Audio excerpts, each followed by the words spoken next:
Today we are going to witness the most famous steeplechase in the world. From Aintree, Liverpool, let's get ready for the Grand National!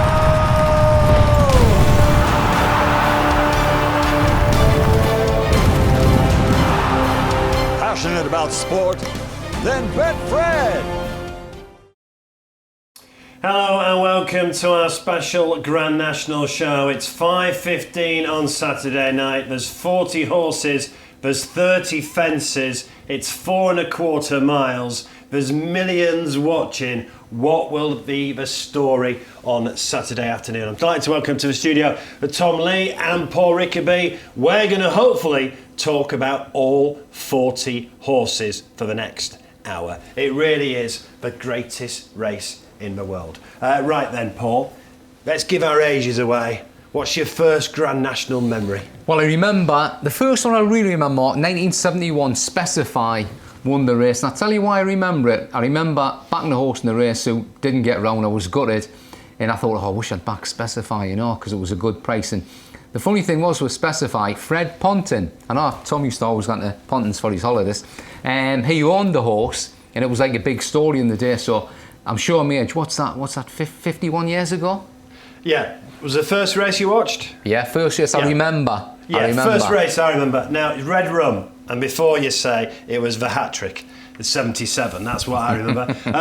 You're a bit younger than me and Paul, Tom, so what's the first Grand National you remember? Well, I think everybody gets tempted in, and the memories stick when you have a winning bet, and that was 1991, a horse called Seagram, 12-1 shot for Nigel Hawke, who... I just remember my sheer excitement that day thinking, this is it, I'm done for. I've backed a Grand National winner, there's no turning back now.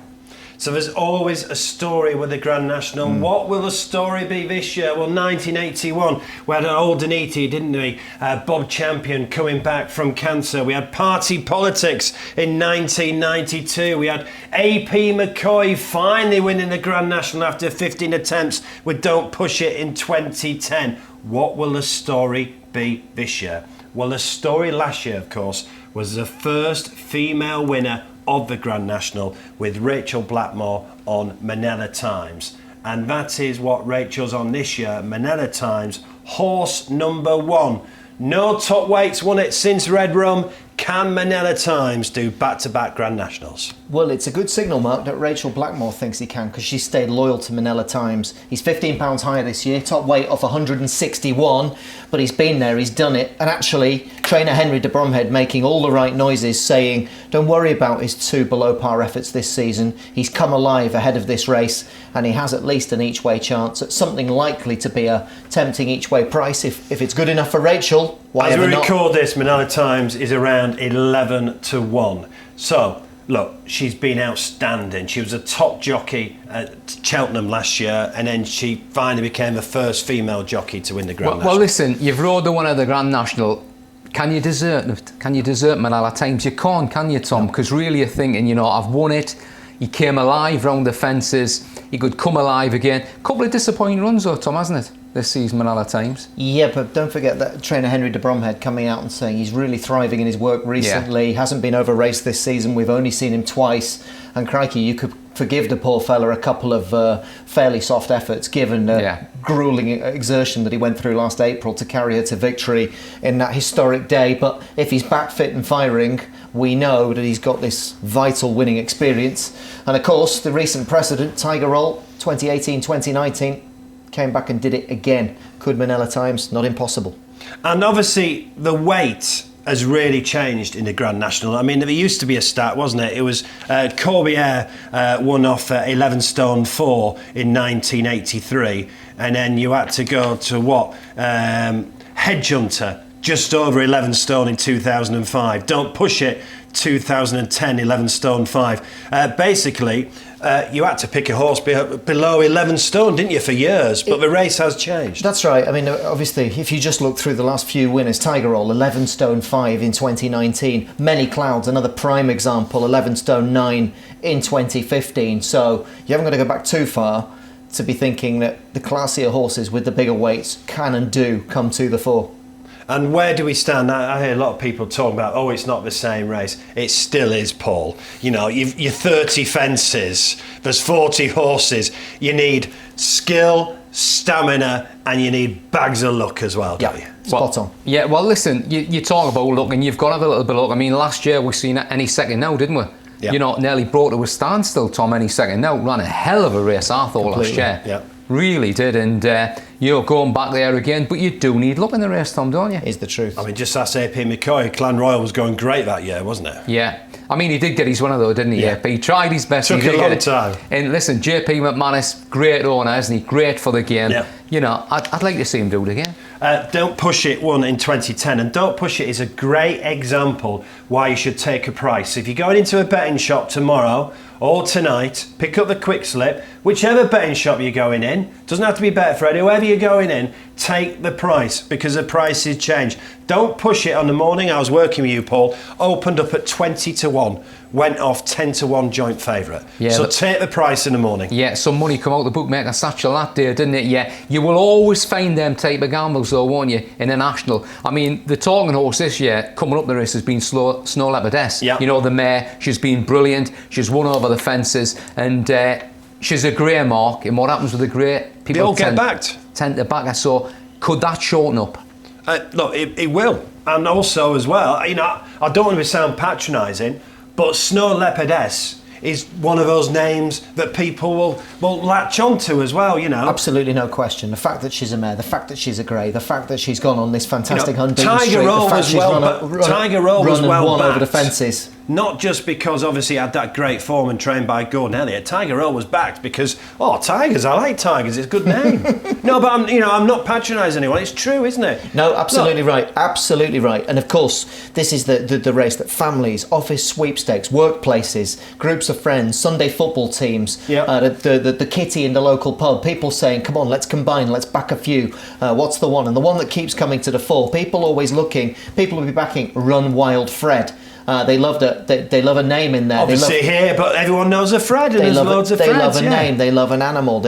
I mean, you work through these time and time. We see it every single year. As you work through them, there will be themes like that people will be picking up on them, saying, "Well, Iscaria 10. I live at number 10. I back him." Whatever it might be. The kids' names, don't they? You know. My kids are called Delta and Work. The rash counter. Paul's just had a bad rash. He told me he'd be on it around about 33 to 1. This is what happens, isn't it? People just, pick names. My mum backed Silver Birch in 2007. That was Gordon Elliott, wasn't it? Yeah. Well, what about another one? Because she had a Silver Birch in her back garden. Number 16 this year, Good Boy Bobby. Yeah. I know someone who backed number 6 Valverde because it's a villa in Portugal and they're a bit posh, and he used to go on holiday to Portugal, so that's why they backed number 6 Valverde with Slippers Madden on it. Cocoa Beach, Paul Rickaby absolutely cannot go a day without visiting the beach. And every Bobby was on Bobby Joe in 1999. That is what the Grand National's all about. We can sit here and look about the form and talk about weights, but plenty of people just pick a name. And do you know what I love about the Grand National? Obviously, we're steeped in betting and we do it every single day. It's a one day of a year when most of the population are actually interested in what we're doing. Yeah, and you've got to remember, Mark, one thing we'll not mention is people who's had a bet last year on their horses that have run well. For example, Any Second Now, Borough Saint was in the place money last year, finishing 4th. You tend to stick with a horse that's done you a good turn last year because they've run well, you've won a few quid off it, and you're back on it again the next year. Same comments apply to Rachel Blackmore, indeed. There you go. My daughter tomorrow morning, when I say, right, come on, select one in the Grand National, she will say to me, which one's Rachel Blackmore on? Yep. Because that's what she did in the Gold Cup. She said, which one's Rachel on? I said, Pluton. So my daughter's clearly a better tipster than me and you, Tom. And that wouldn't be difficult now. But as you say, it's a race that completely transcends just Monday to Friday punters and the kind of people who buy the industry press and who come into the shops. It's that one day of the year, that very special day of the year, where the whole country, people who never, ever, you know yourself, people who never, ever would have a passing interest, even in maybe in your big meetings at Cheltenham. But come Grand National Day, everybody, what's the one? What can I have a pound each way on? What can I have a fiver each way on? What will it be? My sister-in-law loves Take That, so she backed Rule the World in 2016 because she loves Take That. That's how people pick their horses, and there's absolutely nothing wrong with that. And we're going to try and mention all the horses. So we've mentioned number 1, Manila Times, the winner. was brilliant for racing last year, Rachel Blackmore winning. She could quite easily do it again, but I think we're all in agreement. It's a tough ask carrying £15 more, isn't it? Yeah, I mean, and to go back to back, we've seen it happen in the past with your Tiger Rolls and, you know, multiple winners, your Red Rums and this and that, but, you know, it's difficult to win one national, never mind two. You know, and the extra weight was it carrying last year? 10 stone 9 or what is it carrying now? 11 stone 10? 10, yeah. This year as well. You know, it's going to be difficult. It's going to be difficult. But listen, if you backed it last year, you were jumping for joy when she won, Rachel, and you're not going to desert it, Mark, are you? Right, number 2 is Delta Work. Gone the same route as Tiger Roll. Of course, Tiger Roll won it back-to-back, 2018 and 2019. Same trainer, Gordon Elliott. Right then, Delta Work, yes or no? Yes, he's the right age profile.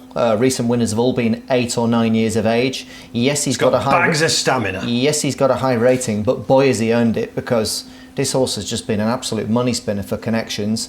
Jack Kennedy's mount is a 5-time Grade 1 winner. He's twice a Cheltenham Festival winner. He's got stamina to burn. He's got a great strike rate, 7 wins from 16 starts over fences.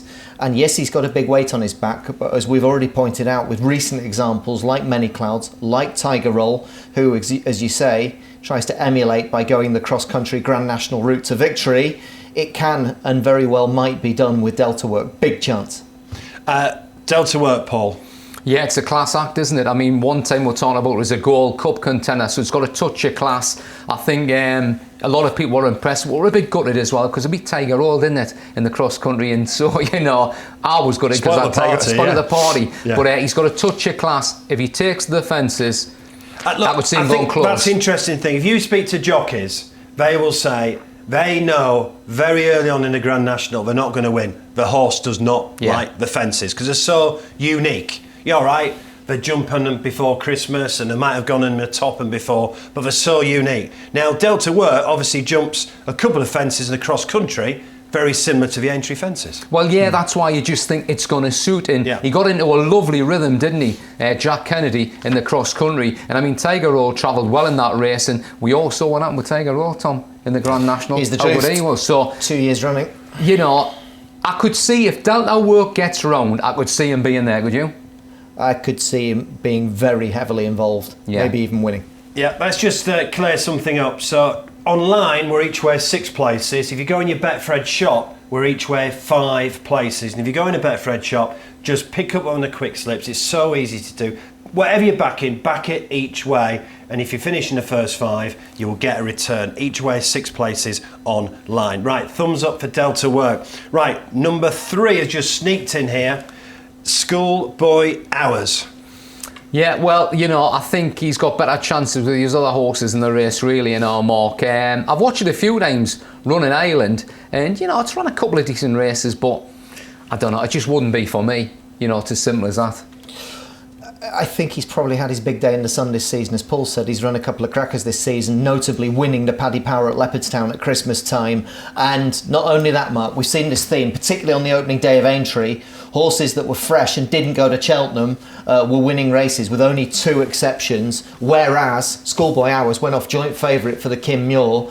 He'd have nearly won that if he didn't nearly he made a real mistake about 4 out, didn't he? Yeah. He made an absolutely crunching mistake, stumbled very badly, and that was him cooked. But in so doing, he probably had quite a hard race. So I wonder if, off a mark of 142, he's won his big pot this season. He won a mega prize at Leopardstown at Christmas. I'd be shocked if he then goes and wins a Grand National. Number 4 is Any Second Now. I'll let Paul speak about Any Second Now. 3rd last year, going great. Trained by Ted Walsh. He had Papillon, which was that massive gamble, wasn't it? Again, talk about taking the price. That opened about 20 to 1 in the morning, went off 10 to 1. Yeah, listen, he was so unlucky last year. It was one of the few nationals where I thought, blooming hell, what an unlucky horse he was. I mean, he was stopped to a standstill, made a lot of headway to get in contention. You can't blame the horse for not having the finishing effort at the finish. Finished 3rd, was a good run. Ted Walsh, he knows the time of day, doesn't he? That was a nice victory last time out, and I must admit I was impressed the way he won that race last time out, Tom, Any Second Now. definitely each way chance. Well, he's £7 higher than last year, but they must think, Mark, he's still reasonably well handicapped, because why else would they have been running him over hurdles around Christmas time? First of all at Navan, then at Gorham Park, if they didn't think they'd sit and protect the handicap mark. Then they went and won the Bobby Joe to put him absolutely spot on for this at Fairyhouse.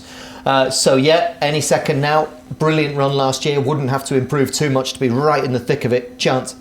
Any second now is getting backed as we record this as well. Currently 9-1 for Any Second now. Right, let's move to number 5, Run Wild Fred. Trained by Gordon Elliott. Obviously won the race 3 times before. Silver Birch and Tiger Roll twice. Davy Russell's on board as well, Run Wild Fred. Davy Russell won the Grand National twice on Tiger Roll. Run Wild Fred. Couldn't be for me, I'm afraid. Couple of hard races this year, Mark. Especially one at Cheltenham. Yeah, at Cheltenham, it had a hard race there. Irish Grand National as well, it was a hell of a run. It's a horse interests me because it can jump brilliant but then put in the odd bad mistake in a race, and listen, you can't afford to do that at Aintree in a Grand National. Great jockey on board though, you know, that's the thing, like he's a genius, isn't he? But it wouldn't be for me, Mark, wouldn't be for me. Number 5, Run Wild Fred. No, I disagree. I think he's got a real each way chance, Mark. I remember him finishing second to Freewheeling and Dillon at Fairyhouse last year. I remember him going to Christmas at Leopardstown and running very well to be second to Fury Road in a Grade 1. Since then, he's gone to the Cheltenham Festival and finished a very creditable second to Statler in a small field. So, listen, I think he's all the attributes to be involved at a nice price, Run Wild Fred. I disagree with Paul. Number 6, Lost in Translation.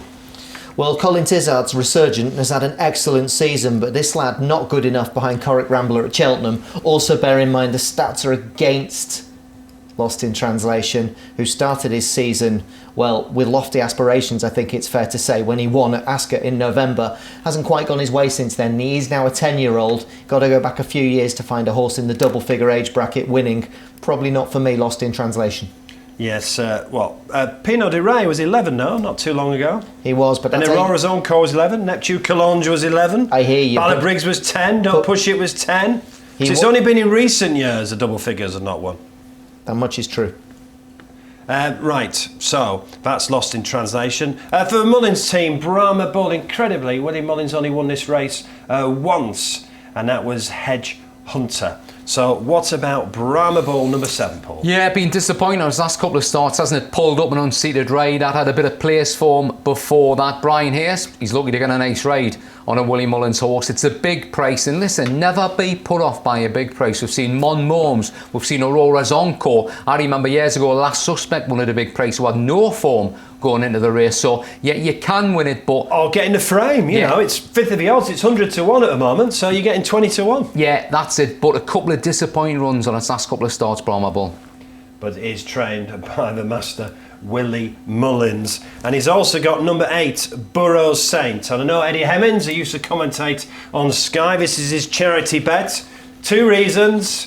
One is obviously Rob Burrow, and Rob Burrow got an MBE this week for his amazing work for MND awareness, and was one hell of a rugby player, wasn't he? 8 grand finals. Burrows Saint. That is Eddie Hemmings' pick. Number 8, Burrows Saint. Well, he went off favourite at Fairyhouse for the Bobby Joe, but he was miles behind Any Second now in Ascaria 10, who reoppose. What you can say for him, Mark, is that Burrows Saint was 4th last year, so he's been around here. He's got good course experience. He can like the fences. He competes here off the same handicap rating of 156. He's the choice of Paul Townend, and crucially, if you go back 3 years, he absolutely bolted up in the Irish Grand National. So he's already a national winner of sorts, and he's got positive influence in terms of his experience previously in Aintree, and he's got Townend on board. Not easily dismissed, the Saint. And again, Paul, going back to don't be afraid to back one each way, 22-1. Yeah, listen, it ran well last year, and there'll be a lot of customers in the shops who backed Burrows Saint last year, and they were delighted with a 4th place finish. But I mean, it was 42 length behind Any Second now last time out. And I know, you know, sometimes horses just come good, come the Grand National, it may just light itself up when it gets the Entry again. So I wouldn't put you off backing it maybe each way, but once again, it wouldn't be on my list. Number 9, Mount Ida, won the Kim Muir, didn't it, in 2021? Yes. I'll pick that one up actually, Mark, because she's got the first time cheek pieces on. Go on, give us the mare start then. She's one of a few mares in this race. She is one of the few mares in this race, and no mare since Nickel Coin in 1951. Obviously, Snow Leopardess, the Gamble, is a mare. So is Mount Ida, who, if you saw her run at Cheltenham last month when she only beat one home in the mare's chase, you'd have said she's got no chance at all. But go to Cheltenham 2021, of course, didn't she go and win over significantly further the Kim Muir? So on that piece of form, dramatically up in trip here, trained by Elliott, and with the excellent Dennis O'Regan on board, maybe she has got a bit of an each way squeak. Yeah, she never looked the winner, did she, that day? Cheltenham and the Kim Muir. No, never happened. Miles behind, made rapid headway. It was on the performance of the meeting, I thought, to win that race that year, Mount Ida. But there again, disappointed by Ellie May last time out, so, would have to find her best form, really, Tom, wouldn't you? Yeah. Longhouse Poet, number 10. Longhouse Poet, Paul. Yeah, horse I've always liked, Longhouse Poet. I used to back it in some good hurdle races against some good class horses. Trainer of number 6 Valverde as well. Knows how to get the job done. It was pretty impressive when it won in Ireland. We all know that. A little bit disappointing on its last start, but I've always thought it was a horse that would win good races, Longhouse Poet, and it might take to the fences. But once again, it wouldn't be for me, but it might be for Tom. Martin Brassel, don't forget, number 6 Valverde, is a Grand National winning trainer. Longhouse Poet, a little bit like Schoolboy Hours, Mark. I just wonder if he's already won one mega prize this season. He won the Thyestes in Gorham Park. Of course, the handicapper's never asleep, and he has to come here at Aintree, £10 higher than for that win. Has he had his fun for the season? Fiddler on the Roof. Well, again, Colin Tizard having an outstanding campaign. His resurgence this season has been a joy to watch. He kicked off his season with an excellent win at Carlisle, which is a testing track. You couldn't get much more different to Aintree. But then they took him to Newbury for the Hennessy, where literally, half a length separated him and Cloudy Glen. So he's nearly won a Hennessy. Another £5 here, but with the Tizard team in excellent form this season, and with Brendan Powell riding brilliantly, he must have an each-way squeak because he's been solid, tough and consistent in 3 runs this season, never out the front 2. Good, strong stayer, second in a Hennessy, not to be dismissed. Number 12 is 2 for Gold, and we have got some interviews about 2 for Gold, trained by Kim Bailey. We sent Rupert to go and meet 2 for Gold's trainer. He's had a phenomenal season. He won first time out at Doncaster. He went for that £150,000 race at Lingfield and won that. Both those races he won by a short distance. He then came out to Ascot when I think probably ran the best race of his life when he finished second in the Grade 1, which I thought was an extraordinary performance. I have to say I was in Sri Lanka watching on my television, and when I saw him jump the second last in front, I thought, my God, what the hell's going on here, because he shouldn't be where he is. But no, he's had a fantastic season. So who knows, this might be the icing on the cake, but it's a try. Was it an easy decision even to think about entering? Because obviously this is 4 miles, but he's shown what a good sort of 3-mile chaser he is. Well, it was a slightly last-minute call, really, because at the end of it, when they got involved with the horse originally, May We Never found out partnership. They had a Grand National horse before in the Rainbow Hunter, and they've always hoped this horse would run the Grand National. And we ran him in the Topham last year to see how he got on. He completely missed the break, had a standing start, which I hate with an undying passion, because you miss the race was ruined for him. For a horse that wants to be upsides in front, he was playing catch up from the word go, and he got rid of David at the Canal Term, and he turned faster than the jockey did. So in that respect, he'd been round at most of the fences, but it was an experience for him to go around the fences. But this is a different ball game, 4.5 miles. Yes, and what's your gut feeling? Well, I don't think any of us really know. I spent time working for Fred Rymel, and he was a great advocate that 2.5 mile horses are what you want for the National. But the race has changed significantly since then. In the old days, if you want to put it that way, with the big fences, they used to hunt round for the first circuit and then race for the second. Now, quite honestly, they race from day one. So flag fall, and they go as fast as they can for the whole way. 2 for Gold at the moment, around about 40 to 1. Tom. Well, 2 for Gold ran an absolute blinder in defeat to Fakir Duderis, who's a proven top-level performer at Ascot last time we saw him. The big question mark, obviously, for a horse who unseated over these fences in the Topham last April, is whether or not he'll see out the extra yards, because 2 for Gold, first try beyond 3.25 miles. If he stays, definitely he's good enough to be involved. Yeah, I suppose that's a question whether 2 for Gold's going to stay, isn't it? Yeah, that is the question. First time sort of beyond 3.25 miles, isn't it? And, it's done well this season, on well being Fakir Dudariz. Didn't it last time out on a hell of a race? And I know, heard Kim Bailey saying he couldn't believe how well it ran that day. So, yeah, but the trip, I'd be worried about the trip, Mark. Right, number 13 is Santini. No issues with the trip for Santini, Paul. Yeah, he seems to have been around forever, doesn't he, old Santini? He's ran the odd good race, but listen, he's been disappointing of late, and I think there's better price outsiders here than Santini. Would shock me, Tom. Gee, he's a hard taskmaster, this fella, because Santini, 4 years ago, he was a Grade 1 winner at this track. And here he is as a 10-year-old. All right, he's no longer with Nicky Henderson, but he's with a cracking trainer in the West Country, Polly Gundry. And for all that he's probably not the force of old, he's a cast iron stayer who always gives his running. So, at huge odds, if you picked him out the office sweepstake, I don't think you'd be throwing the ticket in the bin. He could be in the shake-up, no problem. The thing is, Mark, I could run quicker 4 years ago than I can now, you know. Right, well, Santini, obviously, as I say, stays longer than the mother-in-law, but let's find out more about Santini. Our man at Aintree is Matt Humes, and he's with the jockey of Santini, Nick Schofield. The Grand National 5:15 on Saturday, the 174th running of the world's greatest steeplechase, and Nick, you're on Santini. He's got a bit of backclass, placing a Gold Cup in a previous life. Yeah, second a Gold Cup. Like, if he ran in it 2 years ago, he would be carrying nearly top weight. So he's got 11 stone on his back. I think that'll be in his favour.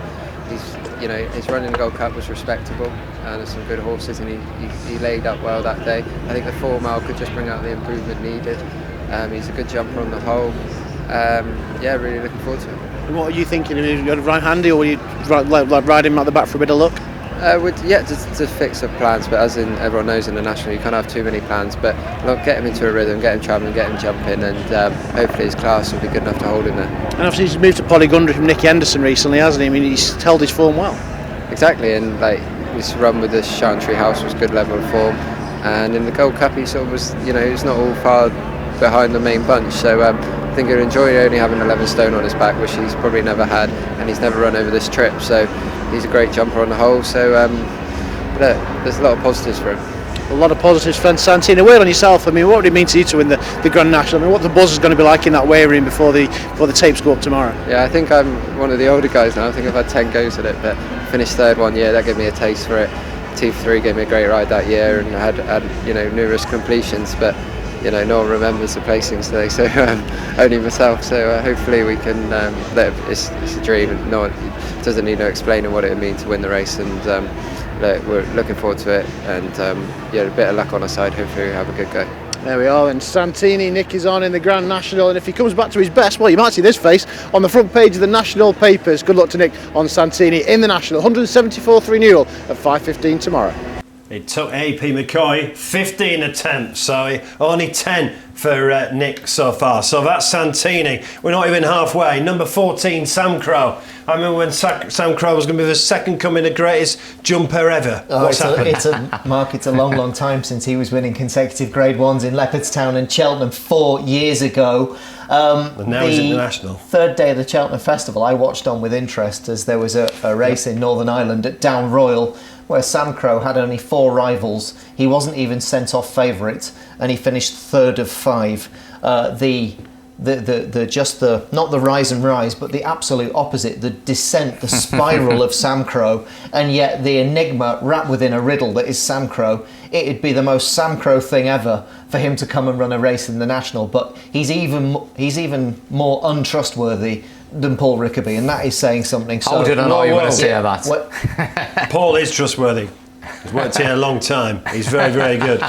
Right. Also trained by Gordon Elliott, number 15 is Scary 10, which has got its supporters at 14-1, Paul. Do you know what? A lot of people have been tipping this one up as Scary at 10, and it's a horse who has got some good form in the book, been in consistent form this year. I was impressed with its run last time out, and it's a horse that, personally, Mark, I wouldn't back it, but it wouldn't surprise me if it won the race, Tom, because I think it's got a bit of something about it. Yeah, Paul's bang on. I mean, he's not the sexiest horse in the race, but he ticks the stamina box, because you remember him being sent off favourite for the National Hunt Chase 12 months ago at Cheltenham. He was third there, ran a really good race behind a very good horse, Galvin, and we know that he's fit and in form, because there was almost nothing between him and any second now, who we said has a chance, when the pair met in the Bobby Joe at Fairyhouse last time they were seen in February. So Iscari 10 definitely not to be written off. We've just mentioned Bobby, number 16, good boy Bobby, so plenty of Bobbies and Roberts to be back in this. Also trained by Nigel Twiston Davis, has won the race before with Bindery and Earth Summit.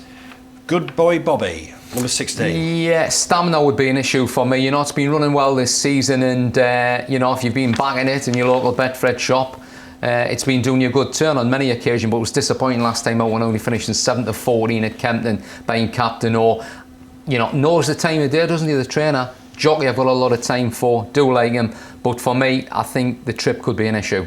Number 17, Romain de Sanam, just sneaked in today, trained by David Pipe. They won it in 2008 with Comply or Die, of course. Yes, indeed. Romain de Sanam now with David Pipe. It's really hard to know what to make of this guy, Mark, because we've only seen him once this season. That was a couple of weeks ago in the Midlands Grand National, where he was telephone numbers in the betting, 66 to 1, and no show. Prior to that, we hadn't seen him since Cheltenham 2021.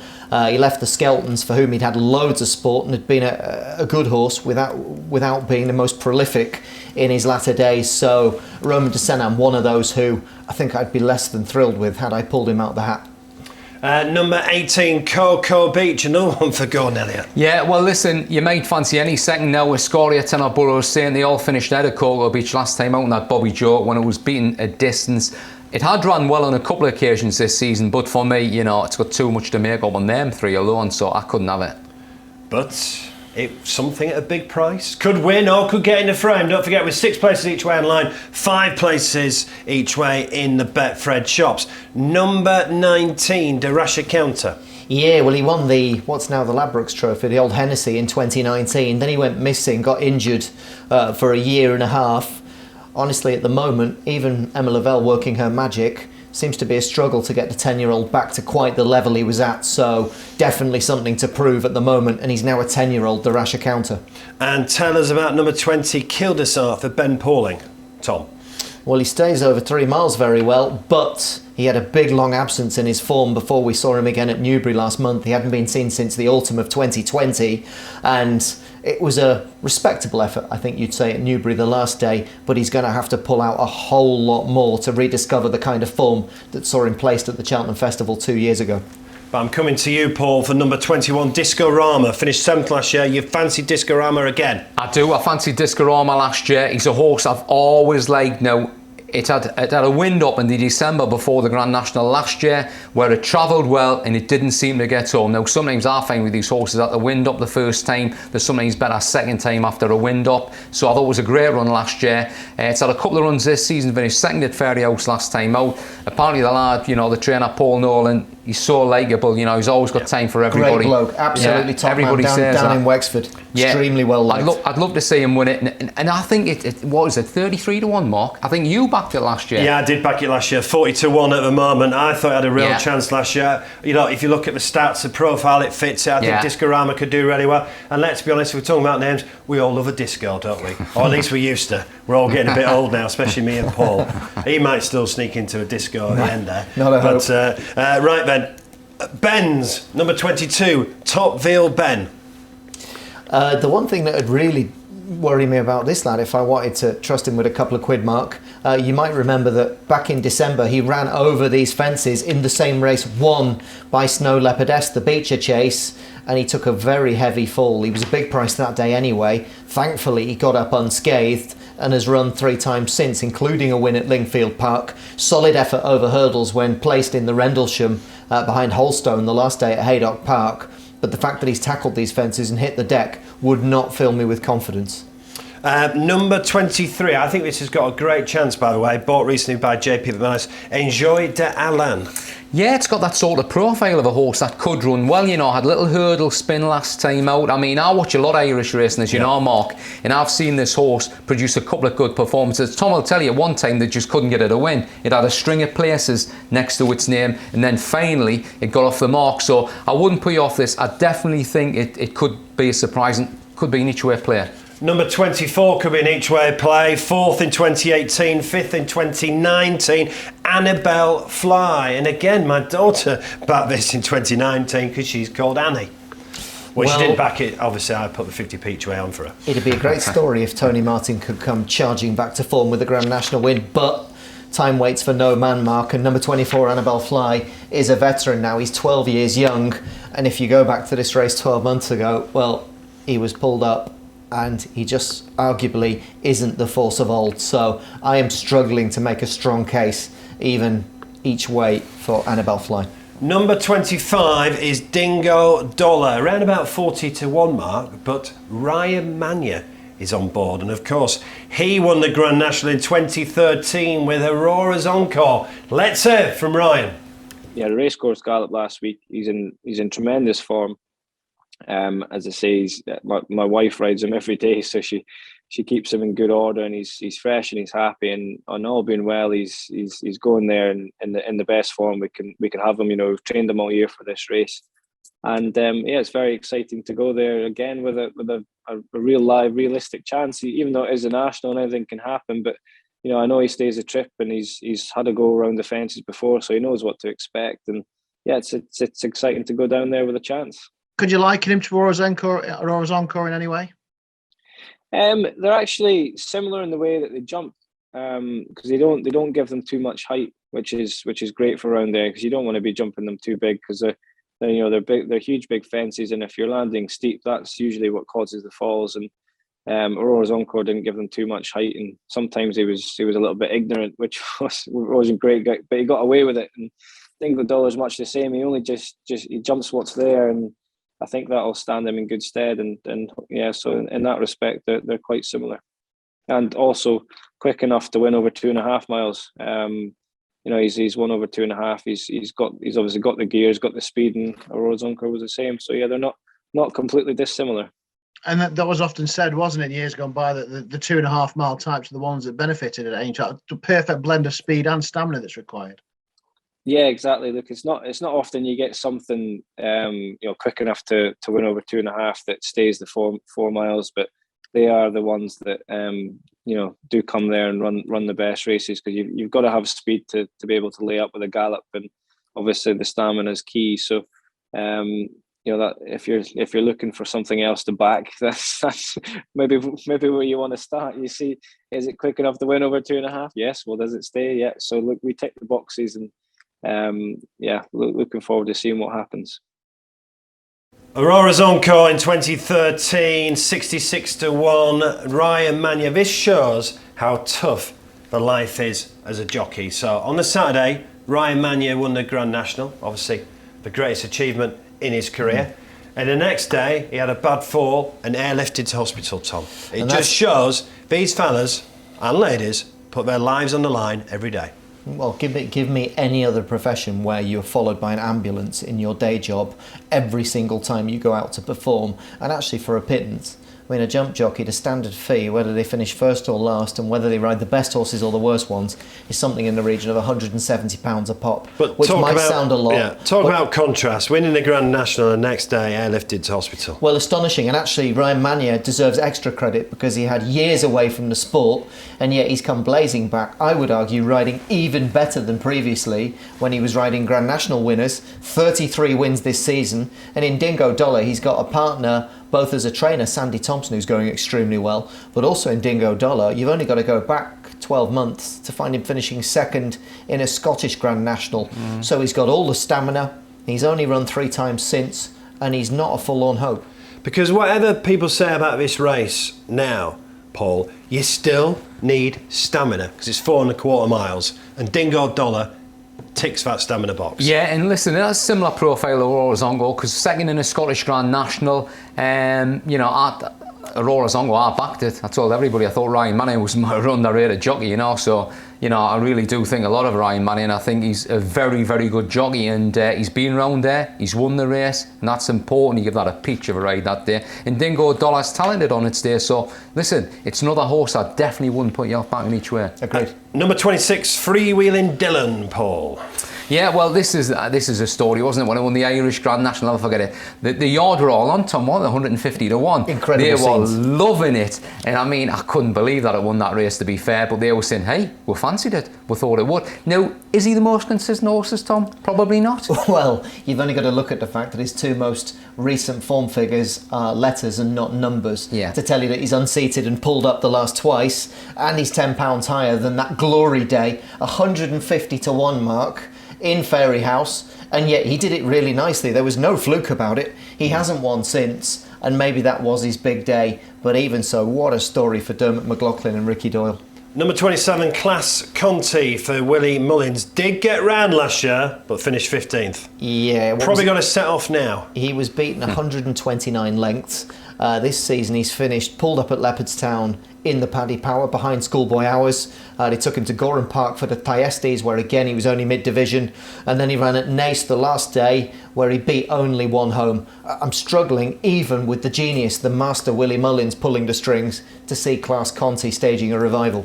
Number 28, Noble Yates, and Mr. Sam Whaley Cohen on board, and he's going to retire after this race. What a jockey he has been. Won the Gold Cup, won the Topham before. Can he be the first amateur since, what was it, Marcus Armitage with Mr. Frisk in 1990? Could Noble Yates do it?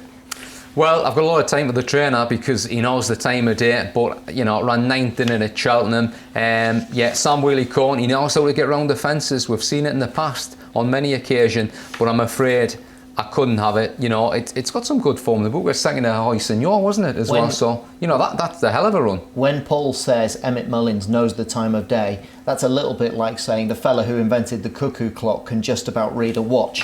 One of the sharpest, shrewdest, smartest, brightest, canniest trainers in the universe is Emmett Mullins. Anything that bloke runs, and don't forget, he's a Cheltenham Festival winning rider as well, but he's a shrewd cookie as a trainer. First time cheek pieces, still only a 7-year-old, 10 stone 10. Look at the way he's been campaigned. He finished with an irregular heartbeat when he didn't complete at Naas, and yet less than a week later, he was finding only Aintree Grade 1 winner today, Ahoy Sen, you're too good, in the Towton at Wetherby. He did run at Cheltenham. In all honesty, I think it's probably a year too soon. He's only a 7-year-old, but Noble Yates, I think there is a big prize in that horse. I'm not sure it's on this occasion, but look out for him in the future and respect anything that Emmett Mullins runs. Number 29, Mighty Thunder, trained by Lucinda Russell, of course, won the Grand National with 1 for Arthur. Tom? Well, if you go back a year, you can definitely see Mighty Thunder being good enough to be in the shake-up in a race of this nature. Why? Well, because he was being placed in a Midlands National, which teed him up perfectly for winning the Scottish Grand National. So those two pieces of form exclusively fantastic. Less so this year. Wetherby, Chepstow, Musselburgh pulled up the last twice. I don't know if those two Herculean efforts left a bit of a stain on him. Lucinda Russell, mega winner for her today with Ahoy Senor, but Mighty Thunder in the doldrums at the moment. But do note, since we last saw him 63 days ago, he's had his win done. Could that stage a revival? That might be the little glint of hope you need if you're backing Mighty Thunder. Paul, number 30, I think this is a fascinating one. Cloth Cap, obviously was favourite last year. Disappointed. Trained by John Joe O'Neill, obviously has had the win of the Grand National with Don't Push It, never won the Grand National himself as a jockey, and owned by the late Trevor Hemmings. Obviously he's had winners in the past with Bannerbriggs, Many Clouds, Hedge Hunter. So could Cloth Cap bounce back after being heavily backed last year? I mean, it's around about 25 to 1 chance for last year's favourite. Yeah, that's an understatement, isn't it? Heavily backed, one off the 11 to 2 favourite, didn't it, last year? And it was pulled up by him at times. The reason it was 11 to 2 favourite was the performance at Newbury was outstanding, got into rhythm and just blasted them away, didn't it, Tom, at Newbury that day. This season it's been a little bit disappointing. You know, I couldn't have it. I couldn't have this one either. There's a few that I can't have. This is one that I definitely can't have, Cloth Cap, because it was backed off the boards last year and its form's just not been good enough this year because it was brilliant the year before, Tom. You may disagree, But this is one I'll definitely put a lane It'd be through. an emotional win, Tom. Just one. It would be a wonderful win. To see the colours of the late Trevor Hemmings win another Grand National would be magic. But with Cloth Cap, 2 runs ago in Ascot, he refused to race. So he's a bit of a monkey. Yeah. He doesn't see out his races. Yeah. But, and there is a but, let's not forget that like with Mighty Thunder with the wind operation, for the first time, Cloth Cap has the sheepskin cheek pieces on. So if, and it's a big if you want to get involved at whatever price he's going to be, 20, 25 to 1, something like that. And obviously that can change, and at the moment as we're talking, as you've said, what is he, 20, 25s? But if the cheek pieces could just charm him and coax him back into something like what we know he's capable of, then at a big price, who knows? But on current form, not a prayer. Perhaps the cheek pieces can spark a bit of improvement. They need to. Number 31 is, could go off favourites. Look, I would say there is probably 3 or 4 vying for favouritism tomorrow. Manila Times, because Rachel Blackmore is on board. Delta Work, I think that'll be popular. Any Second Now will be popular. Yeah. And the other one that could well go off favourite is this Snow Leopardess. Lovely grey, trained by Charlie Longton, Aidan Coleman on board. Tom, tell me about Snow Leopardess. Now, tell me why is she at the front of the bedding? Well, she's at the front of the bedding because she's captured, quite frankly, the public's imagination. And there are a number of reasons for this. She's owned by a very well-known racing TV personality, my old Channel 4 colleague, now on ITV, Alice Fox-Pitt. She, and bear in mind, she's a mare. So all of a sudden, this very notion that Alex a female, we had obviously a female winner in the saddle last year, but a female winner over the big Aintree fences in this race hasn't happened since 1951 and nickel coin. So immediately, there's 2 reasons. She's a grey, she's a mare. She's not trained by one of the most recognisable trainers, but by an excellent handler, Charlie Longston. He's already recorded 45 wins for the season. 3 of those have come from this improving and exciting Snow Leopardess, who's a real bold jumper.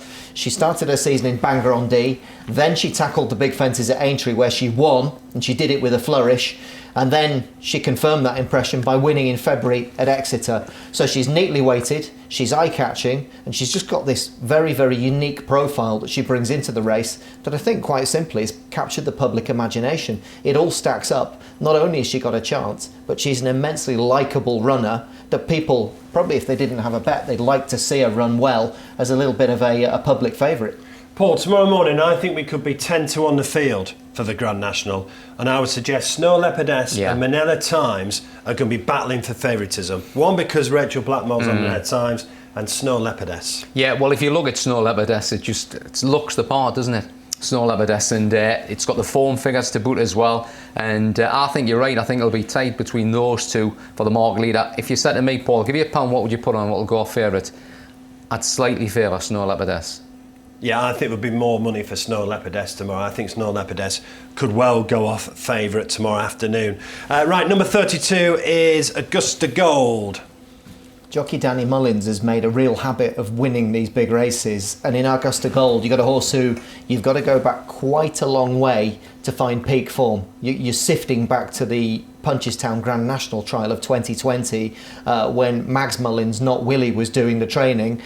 He's been out of sorts, and we mentioned that race that Sam Crowe couldn't even manage to put his head in front in at Down Royal back in March. Well, Augusta Gold ran there as well, finished second behind Wamage, 1 place ahead of Sam Crowe. Even with Danny Mullins working a bit of magic in the saddle, on current form, it is tough. I don't think I'm being unfair in saying it's difficult to envisage that Augusta Gold is the 2022 Grand National winner. But again, we're talking about names. Golf fans are going to back it out of Augusta Gold. We're enjoying Augusta at the moment. Number 33 just snuck in. It should be 64 to 1 really, shouldn't it? Commodore. It's not. It's about 25 to 1. Venetia Williams won this race with Mon Mom in 2009. Commodore. Yeah, I mean, it was pretty impressive when it won at Cheltenham, wasn't it, last time out, Commodore, and another trainer who knows the time of day, and Charlie Joyce was on board when it won. I remember watching it win that race at Cheltenham. It was very, very impressive. It was really impressive, and been off the track for a while, so it's one of these horses that would definitely put me each way box, and I think it would go well, Commodore. And number 34 is another one in the Trevor Hemmings colours, D Saba. Yeah, Deja Abba for Philip Hobbs and Tom O'Brien, who goes very, very well at one track. less so at others. He's a Sandown specialist. Nobody knows why, but that right-handed track with the uphill finish and the railway fences over the far side just seems to bring the best out in Deja Abba. He just struggles to show his form elsewhere, Mark, and heaven only knows how he's going to acclimatise to this test. He did run over hurdles here at Aintree this season, beaten by Kashari in a per-temps qualifier, I seem to remember, but all of his best form and where he normally runs is Sandown. Unfortunately, if you've picked him out the sweepstake, the Grand Nationals run not at Sandown but at Aintree. Number 35, Black Lion. Well, has won the Beecher and finished 6th last year, is my memory right? Yeah, it was 50 to 1 last year. And that was the best of the British last year as well, at 6th, wasn't it? Yeah, I mean, it was beaten 37 length, you know. And it's been still best of the British horses. It's been a real good servant, you know. It's been around the block, hasn't it? Black Lion, so to speak. It's a very talented horse on its day. The Skeletons are in form. Yeah, a lot disappointed in that last time out at Haydock Park after being brilliant the time before at Haydock. Yeah, it's a good old servant, it's a good old horse, but you know, listen, if you fancy batting it each way, I wouldn't put you off it, but I think there's a few that'll finish in front of it at least. Let's not also forget that you've got to go all the way back into the 80s to Little Polvia to find a 12-year-old winning the Grand National. Well, Black Lion, bless him. It's 13. Could get into play. With his wins at Haydock Park this season, including the last fling at Haydock Park, is some stamina test. It's 3.5 miles, and yet he powered through that race and sent off 11-4 favourite, backed as if defeat was out of the question. He's got a mighty engine. He's a fine horse, Black Lion, and yet a 13-year-old to win the National. Could it really happen? I just doubt it. It's certainly been a while, as you said. Number 36, Poker Party, Paul. Poker Party, well, there's a few notes and a P next to its name. It ran in the cross-country, didn't it? And it was disappointing that it was pulled up by Delta work, so it doesn't go well for me anyway. It was 12th and 13th on the two previous starts and beaten out of sight, so, you know, it would be a mammoth shock to me if Poker Party wins. What about number 37, Tom, Death Duty? I think this could be one each way, you know. I think this is fascinating. And I love the jockey, Jordan Gainford. Yeah, listen, if you go back only a couple of runs to his victory at Punchestown in February in a recognised Grand National trial, then absolutely you can see him in the picture, particularly as if you go back to 2017, this horse is a multiple Grade 1 winner, trained by a master. He's not getting any younger, and his price actually is reflective of that, and he's got probably miles on the clock from having had a hard race in defeat at Cheltenham. Others more likely, but not completely dismissed. Number 38, Paul. Yeah, it's been around the fences. It was 4th in the Beecher. Domaine de Lisle. Yeah, Domaine de Lisle. 4th in the Beecher by Snow Leopardess. I mean, you know, that's over 3.25 mile and you're stepping up in trip, aren't you, in a Grand National. It's been a little bit disappointing of late. But listen, it ran well that day by Snow Leopardess. It's been around the fences, so if you want something at probably a 3-figure price we're talking about here, Mark. Yeah, it's about 100 to 1, yeah. Could be another Mon, you never know. It happens, doesn't it? Also, don't forget with Domaine de Lisle, for all that, is he good enough? Probably not quite, but he's done his winning on a variety of tracks. He's run on a real flat speed track like Kempton. He's won on a very testing track like Cheltenham, so he is versatile, certainly. All right, we're nearly there, boys. Number 39, Eclair Surf, and obviously it's snuck in and been supported because of the form against the winner of the Scottish National. Well, yeah, I mean, Eclair Surf, I was disappointed it got beat last night out. I fancied it pretty strongly, I'll be honest with you. But just found one too good for it. We know that it's there. Stamina is its forte. I'm just not so sure that it's going to win a national. I think maybe next year. Well, here's the thing. He's an 8-year-old. I just wonder if actually, in retrospect, he had to go and win the Ida. Yeah. If they rolled the dice, and the reason I say this, he won the Classic Chase, so he did the one for Arthur route, teed him up beautifully to try and win one of the major staying handicaps, whether that was the Ida, whether that was the Whitbread, whether that was the Grand National, the Scottish Grand National, the Irish Grand National. They could have gone any of those routes. They went for the Ida. He ran a monster race off the back of his win at Warwick, but of course, little did they know, Win My Wings was lurking in there to win not just an Ida, but a Scottish National, like a fresh horse. So they were unlucky to bump into one. Lightly weighted, fantastic stayer, brilliant trainer, very good rider, and loads of positives, but they had their big day, teeing him up for an assault on a big prize. Did they leave the Grand National behind at Newcastle? That's the question. Could be one next year, Tom, couldn't it? Agreed. Number 40 will have no problems with the stamina. Let's hear from the trainer, Henry Daly on Fortescue. It wasn't really, I don't know about the right race. It's been the plan for a very, very, very long time. Tim Nixon went, he's an owner breeder, and when each horse arrives in the yard every year or every other year, whenever they happen to turn up, he said to me 5 years ago, well, of course, we'll be ready to run in the National in 2022, won't we? I said, yep, no problem. But now you've just got to have one or two things to go in your favour. But does he feel right as a national horse? You've had horses. He gives you those sort of vibes that it should suit him. Of course, there are 40 others that think the same, and of course, we've still got to get in it. And if we get in it, well, yeah, we think so. When you saw him schooling this morning, with a good education? Yeah, I don't know about education. He jumps well. It was as much as anything for Hugh Nugent to have us hit on him over a slightly strange coloured obstacle for his benefit more than anything else. But for you, the ground, he's not ground dependent, or doesn't appear to be. He won on good fast ground at Perth last year. He's won on soft ground. He's won on heavy ground. The ground isn't really a big issue. I mean, you never know until you do it, but it doesn't appear to be at the moment. It has snuck in about 25 to 1. It's going to be perfect ground tomorrow. It's going to be good to soft. It will dry. It's going to be a sunny day as well on Merseyside. Chances for Henry Daly? Yeah, I backed it last time out. It's a strong steer. I mean, you wouldn't have thought it was going to win until probably the last 50 yards of that race when I won at Ascot last time out. Personally, I'm a bit worried about its jumping because sometimes it can get in a bit close and, you know, it can make the odd mistake. So, you know, if it takes the fences, it could be a big player. And Henry Daly having an excellent season, 28 wins and counting. Yep. Right, 6 places online, 5 places in our shops. Whatever you back, right, 2 bits of advice. Whether you're backing online or in the shops, take the price.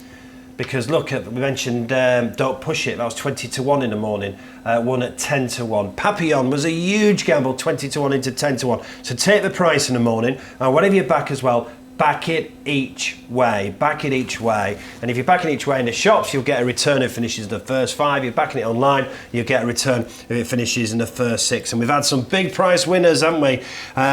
We had Rule the World at 33 to 1 in 2016. We had Aurora's Encore, we heard from Ryan Mania, at 66 to 1 in 2013. We had Mom at 100 to 1 in 2009. So don't be afraid to back these big price ones. And you Freds out there, you'll be backing Run Wild Fred. The Bobbies out there, be backing Good Boy Bobby.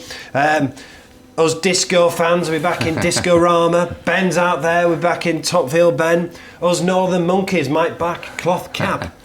Don't be afraid to pick a name. But Tom, I want you to give 2 selections. Right, win selection for all the reasons given. Multiple Grade 1 winner, a real classy horse, and we know what he can do at Cheltenham, but with his excellent strike rate, Delta Work, the cross-country winner, to step forward and do the Tiger roll, win the cross-country, and then the Grand National. Very quick, worry about Gordon Elliott's form though? Yes, potentially, but of course trends and stats and these little bits and pieces of intricacies about trainer form are there to be broken separately this season. And we've talked about Henderson's Grand National 3 times Venetia's before. form, etc. And you asked for 2, Delta Work to win, Commodore, you mentioned Monmouth, Venetia Williams has won the race before, Commodore, a horse who after his wind surgery dotted up at Cheltenham in January. And only just got in today, yeah. He looked like he'd just joined in the race. I tell you for what, many people my age, it was their first computer, the Commodore 64. So I know plenty of people will be backing Commodore. He'd be a big price. That's what we do at the Grand National, He'll be a big price, but he's got a squeak at, I don't know, something like 33 to 1. Commodore, number 33. So could it be the story of the ladies again, Paul, with Rachel Blackmore, or the Mare Snow Leopardess? What are your selections? Well, I'm going to stick with any second now. Ran a great race last year, and for me, was such an unlucky loser when, you know, nearly being stopped in the race. And I think Disco Rama last year didn't seem to get home, but I think this year is the year for Disco Rama at a decent price mark, 33 to 1. Disco Rama each way. 7th last year. Look, I think Disco Rama's got a great chance. Right, mine 2. Delta Work I'm with Tom. Good I man, just Mark. think, look, the profile, similar route to Tiger Yeah. Roll, go on Elliot. I thought Delta Work's got an outstanding chance. And I think a really, really interesting one is this Enjoy de Allen, which JP McManus has just bought recently. So they are my two, Delta Work and Enjoy de Allen. But wherever you back it each way. Enjoy the race. It's at 5:15. It's live on ITV and it's live in your Betfred shop as well if you want to come and watch it. Me and Tom will be doing all the build-up in the Betfred shops tomorrow. Paul will be with us as well. So it's a Grand National. It's the world's biggest race. We've got 40 horses. We've got 30 fences. It's 4.25 miles. You need skill, stamina, and you need a hell of a lot of luck. Enjoy the race. Be lucky. Today we are going to witness the most famous steeplechase in the world. From Aintree, Liverpool, let's get ready for the Grand National!